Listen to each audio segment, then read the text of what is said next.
Hi everyone, this is Matt Curfman here for Matt's Minutes for the month of February 2016.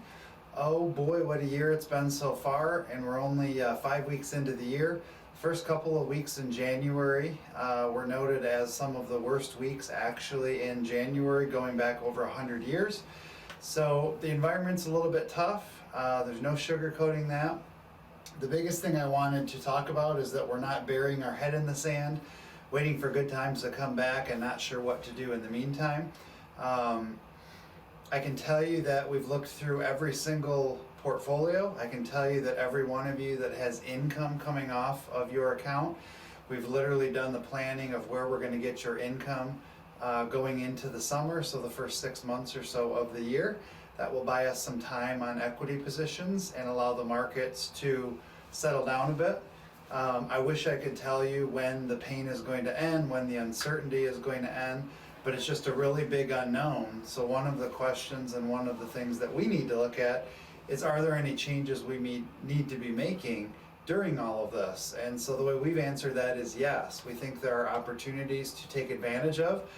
Not all stocks are created equal. Some stayed flat through the market dips. Some were unjustly low in price in our opinion, and some were kind of mid-range. So what we've basically done is, when we thought there was an opportunity, we have made some trades in your portfolio. You've seen, I'm sure, trading confirmations from Fidelity, along with a letter that we have sent from Richmond Brothers giving you some background.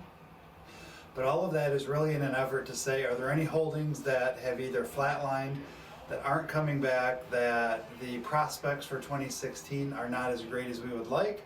Can we find any other holdings where we think that is the opposite and there is actually growth prospects?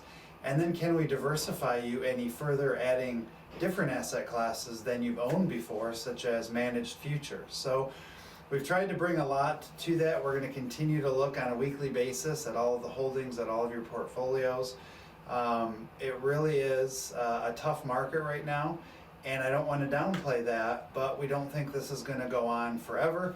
And we don't want to have you being forced to make tough decisions in an emotional economic time when all the headlines seem relatively negative. Just remember, the media is driven by panic and fear, and that gets us to click on the links, click on the articles.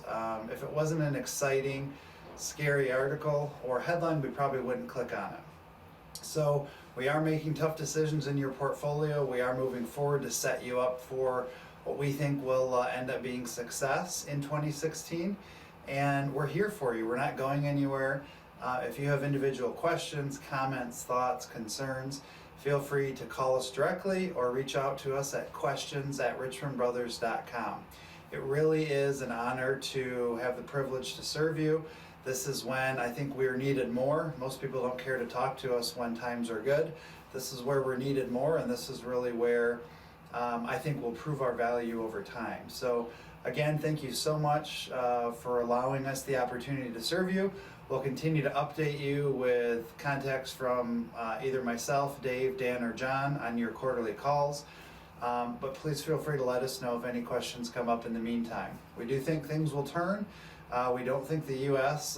is a doom and gloom scenario, and we think 2016 will shape up to be a reasonable year. It doesn't mean it's going to be in a straight line, and it doesn't mean it's going to happen tomorrow. Thank you so much for tuning in. This is Matt Curfman signing off for Matt's Minutes for February of 2016.